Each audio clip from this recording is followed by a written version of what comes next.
Então vamos falar aí hoje sobre Janja, né? Na verdade é esbanja, né? Vamos mudar o nome porque para ficar certo esse nome aí. A esbanja socialista, né? Que gosta de dividir, acho que tá esquecendo essa parte. Mulher acho do que pai dos pobres. Sim, a socialite agora, né? Comprou uma cama uma cama de 42 mil, um sofá 65 mil, queria uma mesa de 200 mil. E aí a gente vê aquele discurso que eles gostam de fazer, né? O próprio Lula fez aquele discurso falando que a classe média deveria ter uma única televisão. Para quê? Esbanjar, né? Ter mais de 2 televisões, né? Que a classe média devia ser educada. E aí nós vemos aí a própria esposa dele esbanjando. Ele também esbanjou, quando nós falamos aí que ele foi nessa temporada aí com a carreta furacão, né? 47, até o cara do MST. Convidados, né? Não só ministros. Sim, convidados, né? É. Pensa só se fosse na época do outro governo, como seria. Na época do governo Bolsonaro. Se ele levasse uma pessoa a mais, era aquele escândalo, né? E o consórcio não fala nada. Então, nós estamos vendo aí que realmente a hipocrisia da esquerda, ela é forte, né? E aí, Alberto, fala um pouco para mim sobre isso. Esse aí é o verdadeiro socialista do iPhone, né? Que é o socialismo para você, o capitalismo para mim. Né? O melhor do capitalismo, eu quero desfrutar dele, né? Tanto que a gente vê a hipocrisia da esquerda que quando ela vai viajar, principalmente os artistas, né? Quando eles vão viajar, viaja para Nova York, Europa. Ninguém viaja para Cuba, Venezuela, Coreia do Norte, China, né? Então é o capitalismo de iPhone. E é exatamente isso, né? O Lula criticava lá a classe médica que esbanjava, que compra além do que necessário. Para que a classe média precisa de 2 televisão em casa, enquanto ele está comprando um sofá com dinheiro público, não com o dinheiro dele, de 65 mil reais. Se ele tivesse comprando com o dinheiro dele, ok, né? Mas não, ele está comprando com o dinheiro público e queria comprar uma mesa de 200 mil reais, né? Então, enquanto o pobre, ele dá 13 reais de aumento no salário mínimo, né? Não, eu acho que essa cama vinha até com massagem, né? Alguma coisa, não, eu tô brincando. Acho que era, não, mas acho que o sofá era o mesmo. É? O sofá acho que tinha um sistema de massagem, de aquecimento no sofá. É cheio de tecnologia ainda, de frescura aí, 65 mil, ele tem até que fazer cosquinha na gente. O Paulo que gosta de falar algumas piadas. Paulo, o que você acha da dona Esbanja? Pronto, tinha que falar alguma coisa. Eu acho que essa cama de... quanto que é a cama? 42. 42 mil reais, eu acho que deve ser para guardar dinheiro no colchão. Acho que ela já vem com o colchão recheado. Eu acho que vai passar o tempo, se pegar essa cama aí, pode ter alguma coisa guardada ali, né? Pode ter ali uma graninha. É igual o mineiro que fala assim, que vão guardar dinheiro embaixo do colchão, não é isso? Não sei não, de repente um colchão, um crucifixo, né? De repente pode achar até alguns joias, objetos esquisitos ali naquele meio. Deixa eu limpar meu veneno aqui, né? Ele é um veneno, mas bem venenoso. Deixando as brincadeiras de lado, né? Isso é um escracho com a população brasileira, né? Isso é você usurpar do poder público que você tem ali, aonde você vê a situação que o povo brasileiro se encontra. Eu ainda estou para confirmar esses números, mas, por exemplo, 60% da população brasileira está endividada no SPC Serasa com nome sujo. Você tem ali também, eu acho que 70% da massa trabalhadora ganha no máximo 2 salários mínimos. E o desemprego aumentando, né? O desemprego aumentando. O que significa dizer? Você está realmente criando 2 castas. E o PT sempre fala de igualdade, mas o que ele acaba fazendo? Ele está mostrando que existem os novos faraós, enquanto os súditos vão pagar caro essa conta. E aí você vê, o imposto de renda está batendo em cima de 2, 3 salários mínimos, os impostos estão subindo, enquanto isso o Lula está passeando pela Europa. Depois nós vamos falar um pouquinho mais a respeito do passeio dela. Eu tenho aqui os meus venenos escondidos. E aí é o jeito Lula de administrar o país. O que eu não entendo é que tem pessoas que ainda tentam defender esse governo. Vendo tudo isso e ainda tenta defender. Então, mas assim, a gente pega ali nessa questão que o Paulo estava falando, se existe hoje o rei e os nobres, né? E o resto é tudo plebe, né? E aqui a esquerda quer exatamente fazer isso, ela quer trazer a igualdade para plebe, né? Onde todo mundo é pobre e depende deles que são os nobres, né? E a gente vê lá que onde o comunismo se instalou foi a mesma coisa. Você tinha quem estava no poder no Partido Comunista, que administrava o Estado, e eles viviam do bem e do melhor, né? Do bom e do melhor. Agora a população sofria, passava fome, miséria, né? Assim foi na Rússia, assim foi na Coreia do Norte, assim foi na China, assim ainda é na China, né? As pessoas acham que tem capitalismo lá, as pessoas... Não. Isso são nas grandes cidades, porque a grande parte da China ainda vive na miséria, né? Nas zonas mais afastadas dos grandes centros industriais da China. Só vou te cortar um negócio, você continua. Sim. Mas em qual país comunista o líder é magro? Não tem, né? Pode continuar, então, Alberto, é só uma pergunta também. Mas assim, o que acontece? A gente vê que toda a Cuba também, né? Mesma coisa. A gente estava falando esses dias aí, a esposa do atual, entre aspas, presidente de Cuba, né? Ele estava lá viajando com uma bolsa de 21 mil reais, né?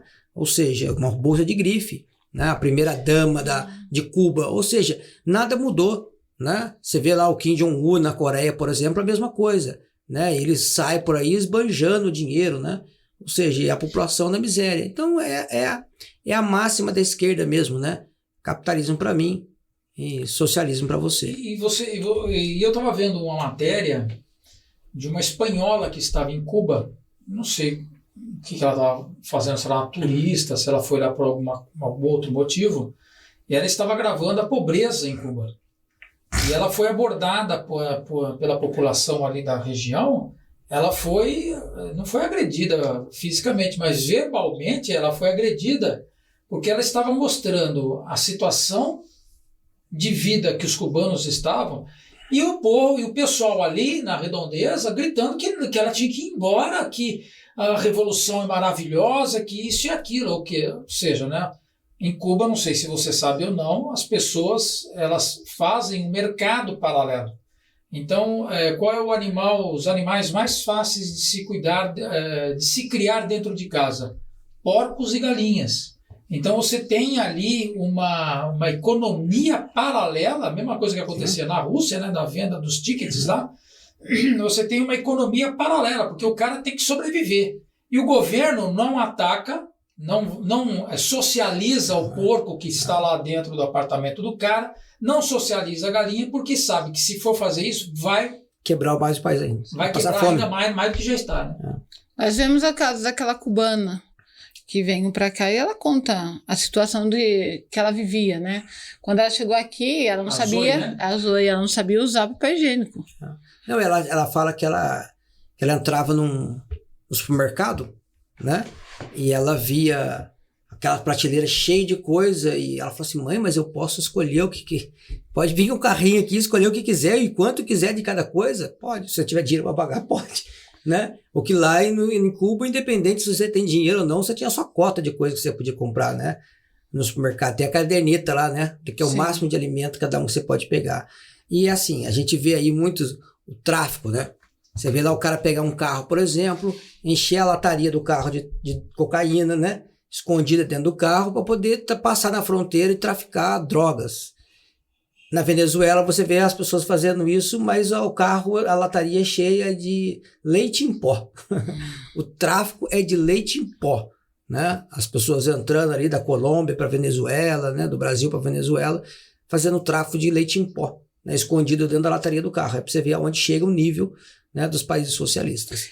Mas enquanto isso, o Maduro está comendo lá uma carne, né, com o churrasqueiro mais famoso do mundo, que paga não sei quantos $1.000 no churrasco, né, gordo também, assim, né, e não é nada diferente em todo lugar. Infelizmente, tem pessoas que acreditam ainda nesse socialismo, né? Não, a massa de manobra aqui embaixo. E você vê aí o pessoal aplaudindo a gravata do Pinóquio, né, do Lula. Você vê o pessoal aplaudindo, porque R$1.300 é uma gravata. A Esbanja foi numa loja de luxo lá para comprar. Em Portugal, né? Em Portugal, para comprar lá a gravata e outras coisas mais. E o povo, antigamente, qualquer coisa, é sério mesmo, qualquer coisa, a mídia já saía em cima, em peso do Bolsonaro. A gente viu aí agora a Michelle sendo questionada sobre a questão dos móveis, né? Sim, amei. E ela falando que ela levou os móveis dela, a mudança dela do Rio de Janeiro, os móveis dela para Brasília, né? O enxoval dela, tudo mais, porque não quis comprar, né? Para não gastar. Realmente estava sem condições de uso, sem condições de uso. E aí, quando ela saiu, né? Óbvio, ela fez a mudança dela, trazendo os móveis dela de volta. E agora, a questão é que a outra entrou, a primeira coisa que fez foi querer esbanjar mesmo, né? E assim, a gente vê a diferença de como as pessoas cobravam os gastos do governo Bolsonaro no cartão corporativo, e agora não estou vendo ninguém questionando os gastos do governo Lula no cartão corporativo. Essa viagem, por exemplo, que levou uma grande comitiva com ele, ninguém questionou quanto custou, se cada um ali pagou sua passagem ou não, se foi o governo que pagou ou não, porque eu lembro uma vez até que o Bolsonaro, quando foi viajar para a Arábia Saudita, se eu não me engano, no qual o Nicolas Ferreira, que é deputado federal hoje, na época era vereador, foi nessa viagem, né? E, com o que ele pagou? O governo pagou, ele foi de carona, não foi? Ele teve que provar que foi ele que pagou a passagem dele aérea para lá, né? Que não teve custo nenhum para o governo, ou seja, agora um monte de deputado lá, um monte de gente, até o chefe do MST lá, ninguém está questionando quem pagou a passagem dele, né? Não, mas eu me recordo também de uma viagem que o Bolsonaro fez e levou o Carlos Bolsonaro, filho dele. E ele teve que provar que ele pagou a passagem, que a passagem foi tudo custeada por ele. E quando o Bolsonaro fazia a live dele dentro do Alvorada, né? Era questionado que estava usando dinheiro público, espaço público para fazer as lives dele, não sei o que, blá, blá, blá. E a Janja fez esses dias lá um podcast dentro da EBC, né? Que é uma TV pública, né? Do governo federal. E aí tudo bem, aí pode, né? Aí não tem o Xandão para poder ir dar prazo de 24 horas para 48 horas para responder nada, né? É a nossa justiça, né? A balança, né? Tá ali, 2 pesos e 2 medidas. Eles falam que é o povo que está no poder.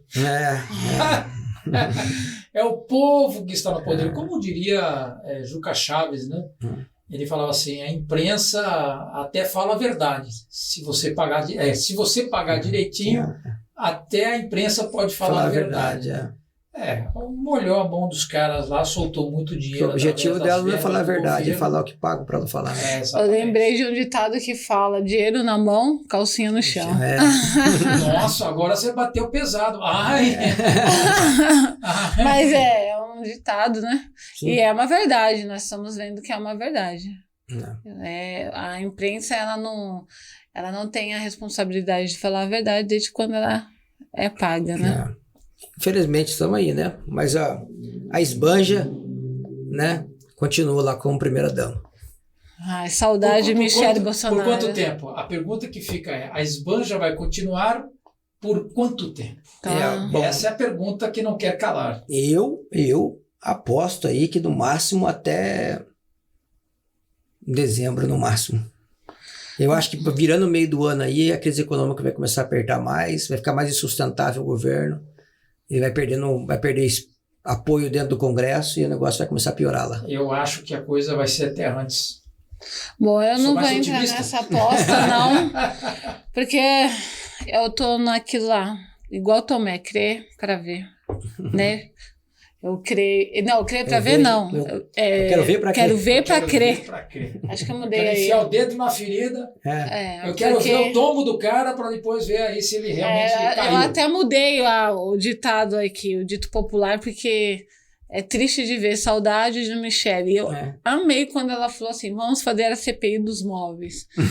Porque, né, a desculpa que ela deu para poder esbanjar era demais, sem condição. Eu quero vocês das minhas portas!